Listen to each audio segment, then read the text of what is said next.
Good afternoon and welcome to Hudson Institute. My name is Peter Rao. I'm a senior fellow and the director of our Center on Europe.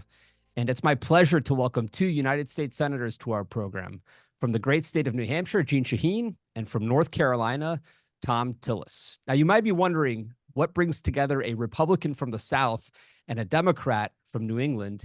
And the answer is the North Atlantic Treaty Organization, at least in this case. Senators Shaheen and Tillis are co-chairs of the wonderfully named SNOG, the Senate NATO Observers Group, which was established in 1997 in anticipation of Poland, Hungary, and the Czech Republic joining the alliance. In fact, President Clinton just marked a quarter century of them in the alliance through a major speech in Prague just this past March. And the SNOG lapsed somewhat in the 2000s, in 2007 in particular, but was reestablished by Senators Tillis and Shaheen in 2018 in the wake of increased Russian aggression, most notably, of course, Russia's intervention in Crimea in 2014. Senators Tillis and Shaheen, thanks so much for being here. It's a pleasure to have you at Hudson. Nice to be with you. So we are here together at an auspicious moment, and that is just weeks ahead of the Washington summit, which marks 75 years of NATO. But it isn't just going to be a celebratory moment looking back. There's lots of work to be done for the present and going forward. And so perhaps, Senator Shaheen, to begin with you, Secretary General Stoltenberg was just in town making the final preparations for the NATO summit. I saw in his meeting with Secretary Blinken that he's also meeting with the SNOG, or members in the Senate. He headed up to Ottawa for a meeting with Prime Minister Trudeau. He's back in town today. How do you think we're faring in the run-up to the Washington summit? How prepared is the alliance and positioned for this rather important meeting? Well, I think the war in Ukraine really forced NATO to relook at what it needs to do in order to continue to be the greatest defensive military alliance in history. And in our meeting with Secretary General Stoltenberg, he talked about three goals for the 75th summit. First was the deterrence and defense goal, and pointed out that now 23 of the 32 NATO members have reached their 2% of GDP investment in military spending, which is critical as we think about the threat that we're facing from Vladimir Putin and Russia, but also from China and other adversaries. He also talked about the importance of Ukraine and recommitting all NATO members to support of Ukraine in this unprovoked war against Russia. And then also talked about the importance of continuing to bring in the Indo-Pacific countries, New Zealand, Japan, South Korea, and Australia, who have been very supportive and provide another line of defense against China in the Indo-Pacific. So I think those are three goals. I would add one to that, and that is to fully implement the Women, Peace, and Security agenda, which the U.S. has been working on since 2017, and we were the first country to legislatively pass that agenda, and it's very important to ensure that women are at the table in conflict areas and in decision-making. Which was also featured prominently in a letter that you and Senator Tillis spearheaded to President Biden just a few months ago. Senator Tillis, what secrets can you reveal from your conversations with Secretary General Stoltenberg, just amongst us, the three of us here, sir? Well, I can post a recording if you want me to. Kidding. Look, first off, I want to thank Jeanne, because it was in 2018 that Jeanne had the vision to approach me to talk about reestablishing the Senate NATO Observer Group. It had been dormant, as you said, for a while, and she had the vision with her focus on Europe to know that it was probably the right time to start it. So I'm honored to be a part of the leadership with Jeanne, and I think it's been very, very helpful. Secretary Stoltenberg made it very clear that he's excited about the 75th anniversary being here and being there in Washington, D.C. I'm here in Charlotte this morning. He was excited about the message of 23 members that are at 2%. What I wanted to talk about coming out of this summit, if you remember back during the Madrid summit, we had the strategic concept where China was recognized for the first time in a substantial way. Our NATO partners and allies recognize that they're an emerging threat. I hope that we come out of this conference not only just reaffirming this family that we have that sometimes disagrees with itself, but is committed to defending should any NATO ally be threatened, But looking ahead, I think we have to start thinking about NATO in a global context. We can no longer think about NATO just being an entity that deals with threats coming from Europe. And I believe that Secretary Stoltenberg's made that very clear. He's also made it clear that we want to close the gap. We are now down to single-digit members who need to make their 2% margin. That is a huge milestone, but they all have to get on board. And I like the fact that he went to Canada, because I suspect that he conveyed the message that our friends to the north need to get their act together and pay their fair share. Putin has done horrible things in Ukraine, but if there's one thing positive that's coming out of this experience, is that NATO has awakened and recognized that we failed a stress test. Putin, the NATO alliance is struggling to resupply Ukraine. Imagine if that had been a NATO ally. We would be struggling right now to prosecute a defense against the aggressive acts of Vladimir Putin. So I believe that Secretary Stoltenberg is going to continue to bring that message. And I should finally stop by saying, thank you, Secretary Stoltenberg, for your decade of support to NATO. You have done an extraordinary job in some of the most trying times in modern history. I would echo that, Please. actually. And one of the things that Thom and I are working on is to try and award the Congressional Gold Medal to Secretary General Stoltenberg for his really amazing ability to keep the NATO alliance together and to make it stronger. And thank you, Thom, for your nice comments. One of the great things about the Senate NATO Observer Group is that it is a bipartisan partnership. Thom and I are working closely together on everything NATO, and we have bipartisan support in the Senate, and that's what makes it work. Well, we're lucky to have, I think, at the top of NATO, pretty formidable leadership. On the civilian side, Secretary General Jens Stoltenberg, and I suspect we're close to announcing his successor in the coming days, weeks, perhaps at the summit.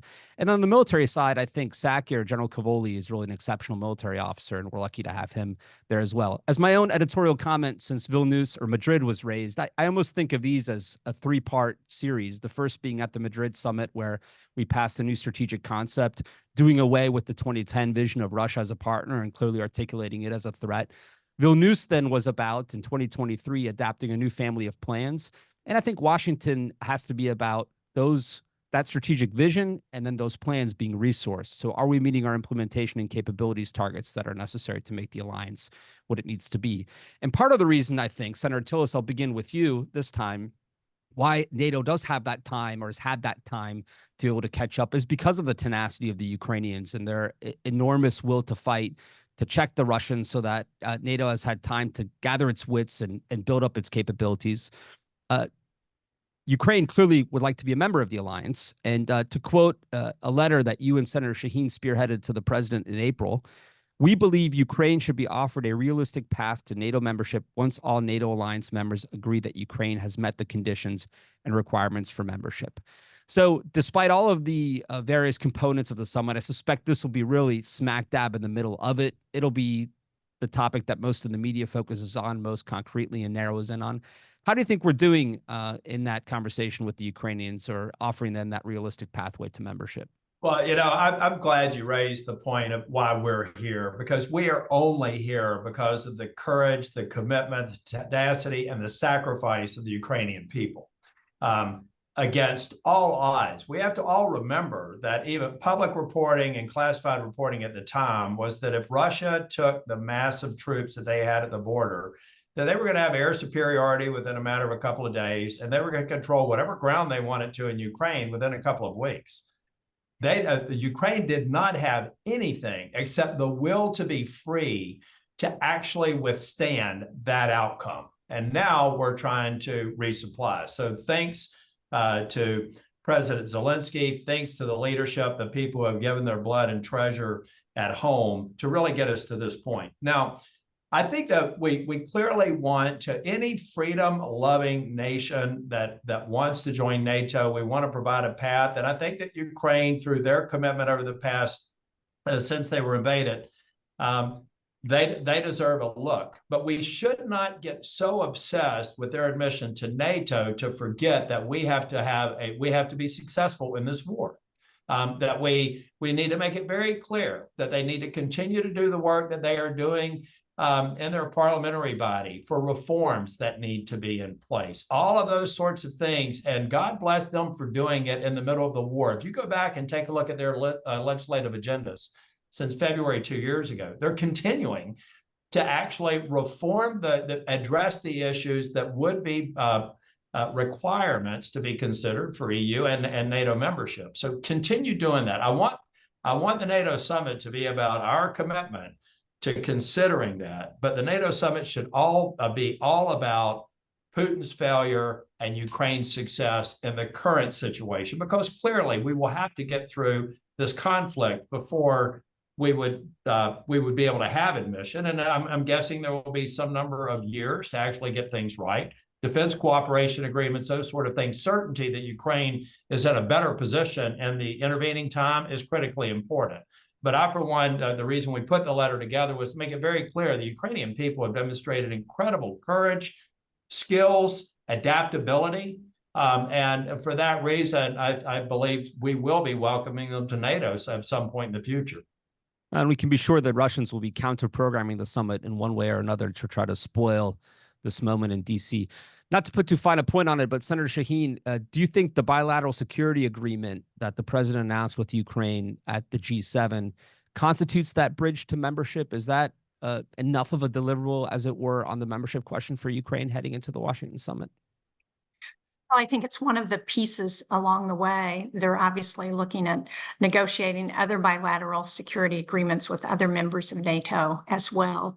And I think anything we can do to try and reassure not just Ukraine, but our other allies, and point out to our adversaries that we're going to be there to support Ukraine in this war is really important. And that's part of what that bilateral security agreement is all about.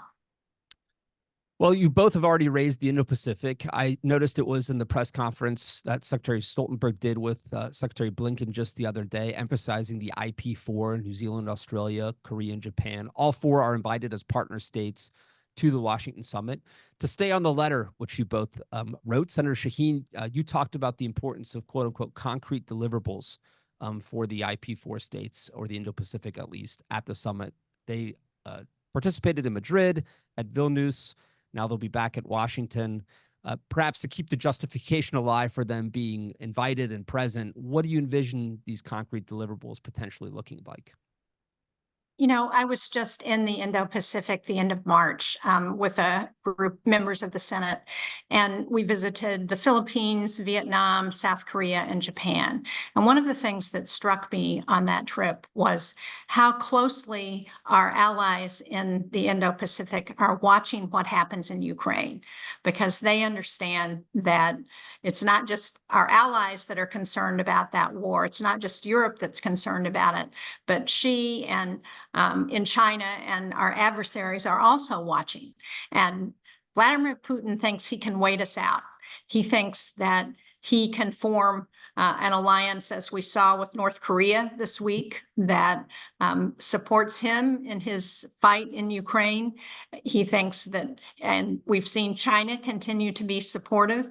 So it's very important for us to recognize the connection between what happens in Ukraine and what happens as we look forward in the Indo-Pacific with our adversaries who are watching very closely. And so I think that one of the deliverables for the Indo-Pacific is to continue to see the support that's going to be there for Ukraine, because that makes their case against China in the South China Sea and territorial waters in the Indo-Pacific.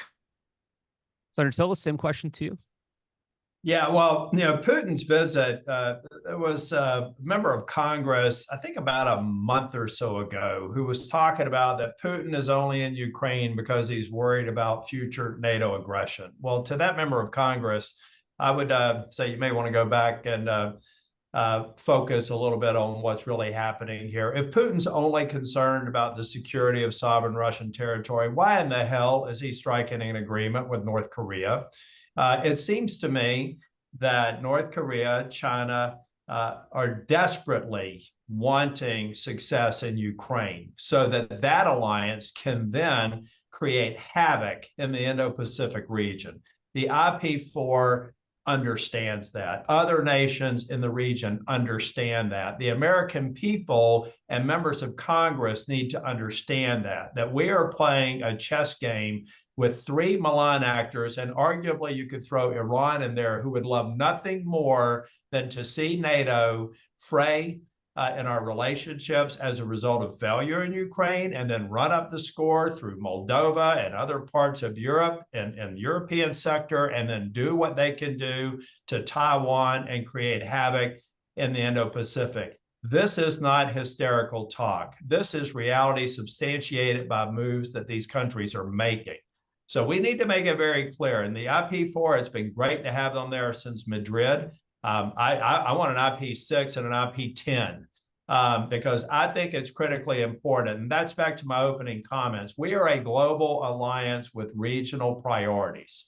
We need to understand that that's where we are today, and we need to build on that. The IP4, I know that they're in the NATO alliance, but we have to understand that the threat to democracy is a global threat, and we have to come together as a family of democratic nations to defend against it. Well, to your point, I mean, Iranian drones are regularly attacking the eastern flank of NATO, essentially, in Ukraine. And Iran, I think, has proven hugely important in facilitating Russia's attack on Ukrainian air defenses, attempting to exhaust them, destroying Ukrainian infrastructure, attacking soldiers on the front line. That is not to be underestimated, from DPRK artillery to Iranian drones to China's defense industrial base. It really seems like there is an outright alliance forming in Eurasia of anti-American revisionist powers that are trying to destroy our alliance network. Is that putting it too starkly? These countries want to do to the world what they've done to their people. Let's always make sure we have these conversations. It's not about the Chinese people. It's not about the Russian people. It's not about the North Korean people. It's about their leaderships who are hell-bent on destroying democracy and destroying the lives of our populations the way that they have their own. Absolutely. And what we're seeing now is that Vladimir Putin went from North Korea to Vietnam because he's trying to build out that group of adversaries that he's put together to support him in Ukraine. I was really pleased when we were in Vietnam in March to see how positive the Vietnamese leadership was about the partnership with the United States. They have a strategic coordinated partnership with the U.S. that they were very proud of and talked about. So make no mistake, as Thom says, we're in this fight around the world for those countries who want to see control over their own destinies, who want to see their people free, who want free economies, who want to be able to travel in territorial waters without being deterred, without having China block them. And so we've got to continue this fight globally. And I think the focus sometimes is lost on the two-way trade and support that takes place between these actors. So there's a lot of focus on the mass amounts, the millions of 152, 155 millimeter artillery shells that North Korea is sending the Russians. But what are the North Koreans getting in return? Those are not free services they're offering, and from upgrading potential reentry vehicles to other systems that could be of concern to Seoul and the United States, offensive systems potentially even. I think we have to be aware of that. The same applies to Iran, of course, which would like to have upgraded some of its own systems. And I'm sure that rings alarm bells in Jerusalem as Iran marches towards a nuclear weapon.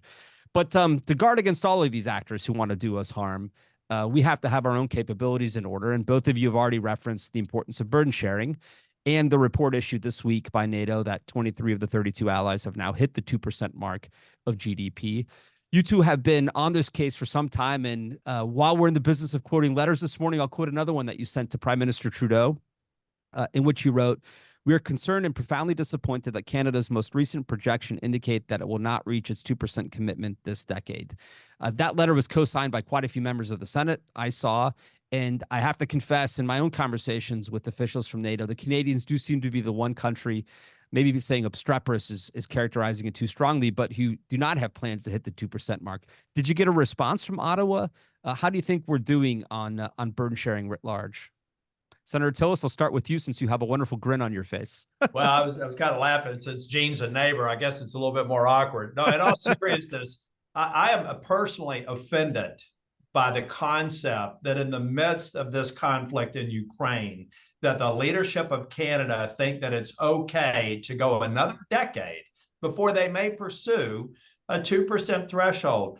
Canada is a leading democratic nation. They are our neighbor. We have our history is intrinsically linked. When I'm going to other countries and asking them to do their fair share, you know what comes up more often than not? What about your neighbor to the north? Canada needs to lead by example. The Canadian people need to understand that the extent to which Canada falls short, they are exposing their population to additional threats. This is about our collective ability to defend Canada. So by knowingly failing to meet the 2% goal, they think someone else is going to pick up their slack. Look, I tell everybody, I consider NATO like I consider my family. I've got 5 brothers and sisters. We always have an argument. I got one sister who would probably not vote for me if she lived in North Carolina, but my sister knows that if she gets into trouble, I'm going to be there. Canada knows that too, but Canada needs to understand we've got other people in this family, other nations in this family that will benefit, and our alliance will benefit if they will go to the Canadian people and understand why it's so critically important for a nation of the stature of Canada to lead by example. Other than that, I have no opinion. It's also distressing that Canada doesn't even have a plan in place to get to the 2%. You know, last week we celebrated the 80th anniversary of the landing at Normandy on D-Day. And I got a chance to go to that. It was so moving to see those World War II veterans who had risked everything on the beaches of Omaha and Utah and Normandy to fight for democracy, who understood what was at stake. And Canada was a partner in that.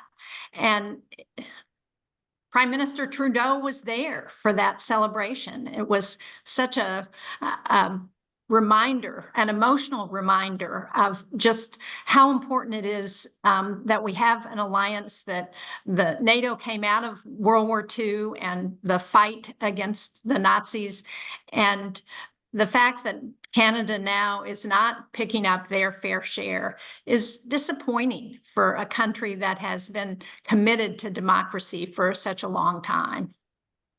Well, and just on a finer point, because Jeanne and I have no doubt, Jeanne and I will be working as hard as we can to secure the next tranche of funding to support the Ukraine effort. And I will guarantee you that when we have those discussions going forward, I believe that we will ultimately be successful. There will be people in Congress who are saying, I hear you saying you want us to allocate more money, but what about Canada? Now, Canada may be making it a priority to support the Ukrainian effort, but that's a short-term objective. The long-term objective is to strengthen the alliance. And again, make our job easier to sustain Ukraine and to sustain American support for the NATO alliance by just getting these distractions off the table. Well, and Senator Shaheen, since you mentioned D-Day, I just plugged that the two of you put out a very nice op-ed on MSN, which all of our viewers can look at online, connecting the battles raging in the east of the continent today to those landings on the west of the continent in Normandy back in 1944. So I would urge you all to look at that. On the point of burden sharing, I would just add, financial pressures are obviously growing on the alliance. Just yesterday, the European Commission issued formal warnings for deficit debt overruns against 9 of its member states, including For example, the Belgians, who are, along with Canada, laggards under the 2%. The Italians were also on that list, and as well as others like France who do meet the 2% threshold. I also worry that, for example, the Germans, having emptied out a special fund to reach 2%, they do not want to come to Washington and embarrass President Biden in his grand moment here, 75 years of NATO. But once that fund is run dry to meet the 2% in coming years, are they going to stay on that trajectory? So for now, I would say the trajectory is good, but the levels probably aren't adequate yet. Which is why I thought you put it very nicely in your letter to President Biden that 2% should be the floor, not the ceiling for defense spending. But let me... It's really reaffirmed, Peter, in Vilnius that should be the floor and not the ceiling. And I think it's really important for us to also recognize those countries who are spending over that 2%. So we have places like Poland and Estonia, Baltic states, who are spending more than the 2%, who recognize very directly the threat from Russia, and who have, in my conversations with leaders in many of those countries, they have been very clear. They think if Putin is successful in Ukraine, he's coming for them. He's coming for the Baltic states. He's coming for Poland, Romania. So they all understand what's at stake. Yeah, and I would just say, on paper, the military balance between Russia and NATO looks like it swings dramatically in our favor. But in practice, a lot of our assets aren't that close, to Russia. We basically have two heavy armies, Poland and Turkey, on the near sort of Russian abroad.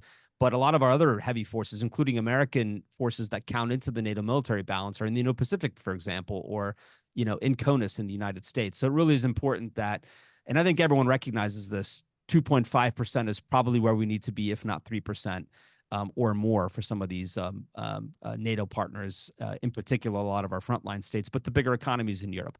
But Senator Shaheen, you just said Romania.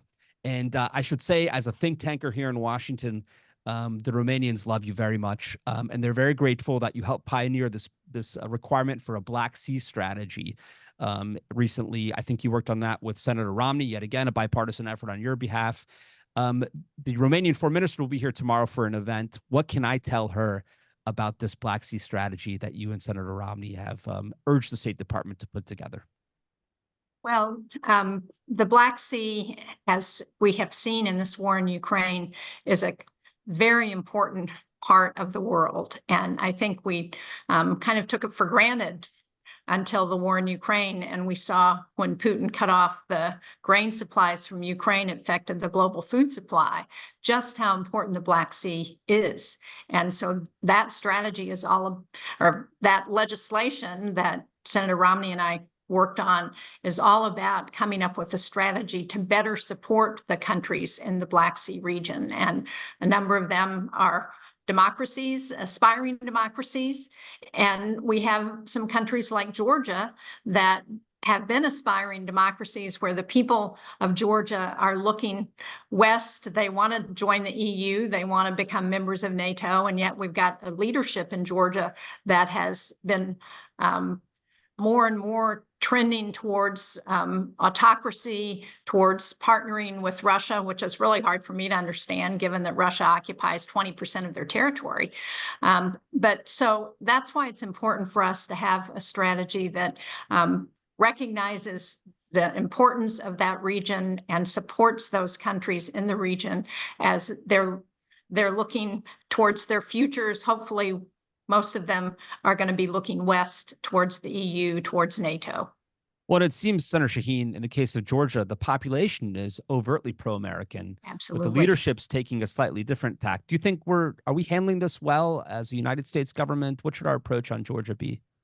Well, I have legislation that, again, is bipartisan with the chair and ranking member of both the Foreign Relations Committee and the Appropriations Committee that deals with funding our foreign policy.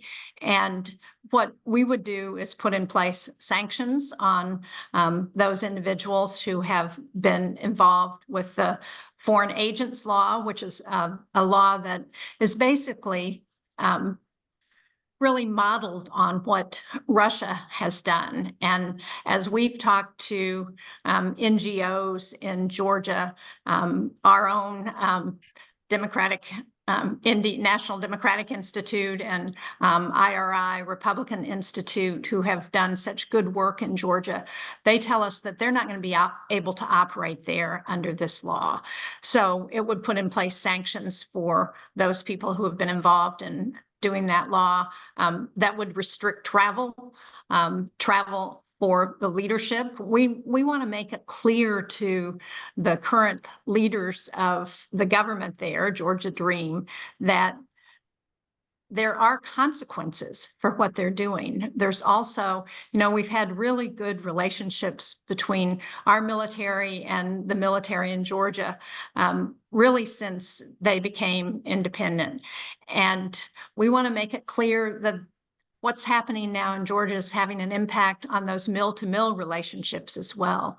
So the legislation has been introduced as a standalone, but it also got adopted on the defense bill that just passed out of the Armed Services Committee. So we are hopeful that that's going to send a very strong message to the leadership in Georgia that there are consequences for what they're doing. It's going to have an impact on the aid that they receive from the United States and the relationships in ways that is not going to be to the benefit of the leadership, especially when their population overwhelmingly wants to look west, wants to be part of the EU, looks at NATO, and is very positive toward the United States. Senator Tillis, you've said a few times that we should take a global perspective from the Washington summit. And it seems like we do have one global problem, which I'd like to have you address, and that is the issue of hybrid warfare or hybrid attacks on the U.S. and its partners. There are images coming to us from the South China Sea where Chinese Coast Guard or Chinese vessels are ramming and harassing Filipino resupply missions. And in Europe, I would say that as Vladimir Putin's conventional systems have been beat up and in large part destroyed in Ukraine, despite dramatic reconstitution, he seems to go to the top end of the escalatory ladder, so nuclear saber rattling, and then on the lower end, executing a lot of hybrid attacks against some of our partners and allies. I happened to be in Prague a few weeks ago during the informal foreign ministerial, and a lot of the foreign ministers, I think, went off script and talked about this at length, whether it be arson attacks across the alliance, cutting of critical infrastructure cables, explosions, assassinations, removing of buoys between Estonia and Russia, just to name one example, GPS jamming, etc. How should we deal with this hybrid style of aggression as an alliance when Vladimir Putin seemingly orders these sorts of moves against us? Well, I think it's why I was saying that we have to think in terms of being a global mutual defense organization with different regional priorities. I mean, you did. I don't think you mentioned the space domain, but let's not forget what Russia has suggested later. When Russia talks about the space domain, all of their malign activities have global implications. So if you add that to it, and you add the hybrid warfare and the cyber domain, and then some of these almost guerrilla war tactics that they're putting into place, the threats are global. They have to be taken seriously, and there has to be a coordinated global response to freedom-loving nations, starting with the NATO allies, the IP4, but every other one. That's why it's difficult for me to understand that any member of Congress, I'll decide to pick on Congress since I've picked on a couple of NATO allies. It's difficult for me to understand why anybody thinks that the threat to China is somehow contained in the Indo-PACOM area of responsibility. China is thinking globally. China is acting globally. Russia is acting globally. They have created malign relationships across the globe, including in this hemisphere. And so we have to get smart. Number one, we have to demonstrate that we know what they're doing. And number two, we have to build a capability that makes them clearly understand there would be a consequence. Right now, I believe that they think that they can move in certain areas, implement certain tactics, and more or less get a pass. We have to be thinking ahead of those threats and making making sure that they understand there can be a consequence no matter how they try to prosecute a war, either through conventional, traditional means or hybrid means. Maybe I could just, Senator Shaheen, pick up one element of that and extend the question to you.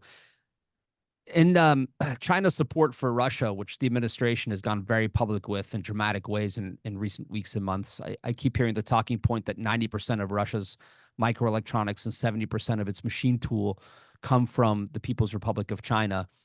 It seems as though the administration would really like the Europeans to push back on the Chinese on this front because they believe Europe has levers over China owing to the important Sino-European economic relationship. And in those conversations, the sense I get is that Europeans are more than willing to go to Beijing and raise this issue of Chinese support for Russia. But then they quickly move on to the next sort of bilateral issue in their relationship, and then to the next file that they need to address, and so on and so forth. Whereas I think the approach that maybe is necessary is that the Europeans go to the Chinese and say, your support for Russia is sowing the seeds for the next major war in Europe. They need to put this at the centerpiece of their relationship with China and really let them know that these so-called dual-use items that are empowering Russia to rebuild its war machine much quicker than we anticipated is going to be a major problem for them. Do you have any sense that that can happen and that we, in your conversation with the Europeans, are on our way there? I think the leadership in Europe is more and more understanding the threat from China. I think the public in Europe is not there yet. And so we really need an education campaign.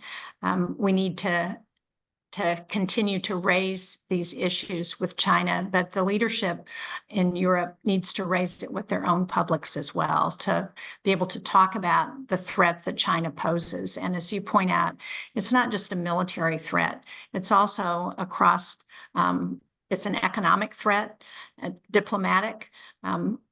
China's Belt and Road Initiative has allowed them to invest in countries all over the world and as well as in Europe.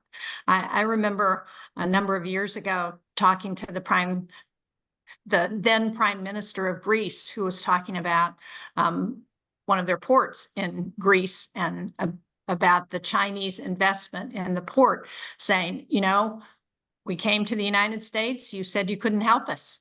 We needed to get this done, and the Chinese were there with their money. So it's something that we've got to address across all sectors, not just military. Our soft power is really critical, our diplomatic power. When we've got dozens of ambassadors who are being held up in Congress because the effort of certain senators is to keep anything from happening in the administration, that has an impact on our national security and our whole country. So we've got to look at how we can engage, not just militarily, but also diplomatically, economically.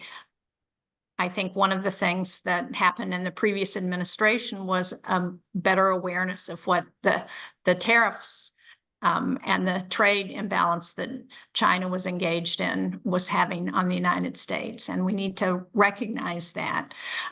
Also, as you were talking about the threat in space, and I couldn't agree more with Thom in talking about the space race that's now not about putting people up in space, but it's about whether space is going to be militarized in a way that's going to affect our national security. But it's also, we talk about cyber, but cyber is also about disinformation. And one of the biggest threats we have as we look at hybrid warfare is the disinformation that is being spewed by Russia and China and our other adversaries. And it's particularly challenging for us in the United States because of our First Amendment need to allow for free speech and to allow for information. And the Russians, the Chinese are taking advantage of that in ways that really manipulate public opinion, not just here in the United States, but in Europe and in other democracies. And we haven't, I think, adequately figured out how to respond to that. We have in the State Department something called the Global Engagement Center that's supposed to be there to try and correct misinformation and let countries know what the messages are that are coming out of the United States. But we have not effectively yet been able to respond to that disinformation. I remember listening to General Breedlove when he was the commander in Europe, talking about the downing by Russia of, as you remember, the KLM airliner in Ukraine, and Ukraine was blamed for it initially, and yet Russia did it. It took us almost 2 years to get the factual information to be able to say that it was definitively Russia that downed that airline. And General Breedlove said, you know, as long as it takes us that long to respond to misinformation, we are losing that war. And it's one of the things that we've got to get better at. And just to plug our own programming, we just had Phil Breedlove along with Generals Clark, Scaparrotti. Senator Tillis is a North Carolina resident, I believe. Oh, I know. And General Walters for an event on SACEURS discussing the past, present, and future of warfare.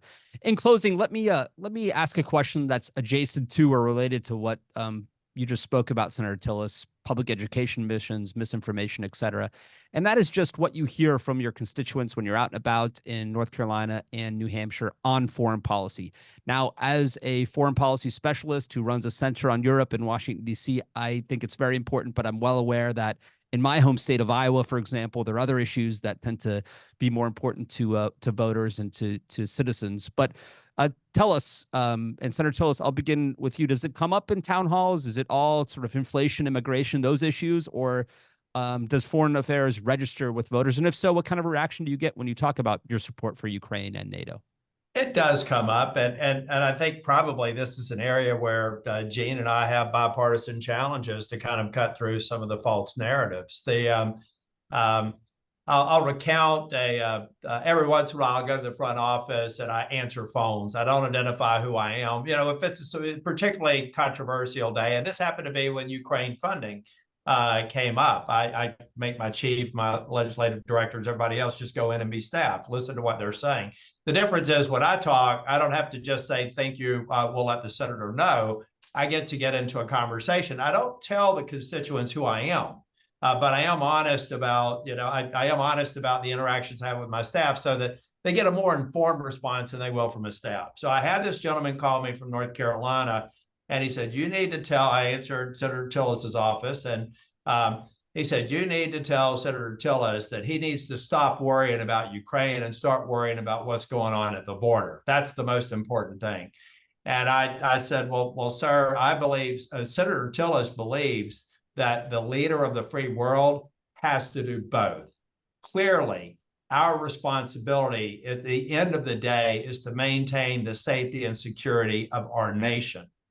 But the safety and security of our nation is intrinsically linked with the safety and security of nations that we've had a 75-year partnership with, sir. So Senator Tillis believes that we can do both. And the reason he believes that is because we have done both. They are not mutually exclusive goals. They are both important priorities. And we have to behave in a way that shows that we're fulfilling our responsibility as the leader of the free world, sir. So thank you for your input. I will make sure that Senator Tillis understands your concerns. That is the way that we've got to go to the American people. Ladies and gentlemen, I'm not supporting Ukraine simply for supporting Ukraine's sake, because I see an end game where the consequences could be dramatic for the American people and the world. And that's worth making it a dual priority of the safety, the economic and the physical safety and security of the United States, and the safety and security of our partners and allies in NATO and around the world. Are not, they have to go together. They are intrinsically linked, and you won't achieve long-term one without ensuring that you achieve the other. And I would just add to that, sir, 48 states, I think it is, my colleague Luke Coffey likes to cite the statistic, trade more with Europe than they do with China. There are trillions of dollars of foreign direct investment from Europe into the U.S. It's by far the most dense sort of trading and investment block in the world. And to fund our domestic priorities, you know, you want to see that money go away quickly, then allow the European order to collapse because we'll be poorer as a result. But go ahead. I'm not, yeah, but I do want, I'm not sure if we're where we are in the program, but it also is very important to point out that we've got to go back to bipartisan failure and Democrat and Republican administrations on trade. Can you imagine the different strategic posture we would have right now if TPP had been in place for the last 8 years, the Trans-Pacific Partnership? Can you imagine how that would have been an extraordinarily powerful tool against the Belt and Road Initiative, and lay the groundwork for answering some or addressing some of the challenges that nations have in trying to get capital? They go to China after they can't find someone in the Western world to partner with. TTIP in Europe. So I hope this decade is also a decade of understanding the strategic, non-lethal value of enhancing our trade relationships and providing more resiliency and more options that do not find their way in China. And then hopefully, as a result, get China to compete economically, not militarily, going forward. Senator Shaheen? Well, yes, I would echo that. In the last year, I've been in 4 countries in Latin America, 4 countries in the Indo-Pacific, and plus multiple countries in Europe. And every country I've been in, whether it was the Balkans, Argentina, the Philippines, every single country said, we want more trade with the United States. We want a trade partnership. New Hampshire, my small state of New Hampshire, does $3 billion in trade with Europe. So what happens in Europe is a big deal for our companies in New Hampshire.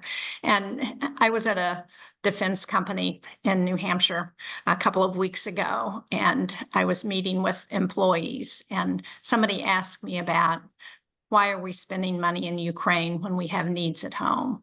And so I talked first about the fact that a lot of the money that we're spending in Ukraine is going to New Hampshire businesses and to U.S. businesses, to our defense industrial base. One of the things that we saw from the Ukraine war was it was a wake-up call that we've got to get our defenses and our manufacturing defenses in order.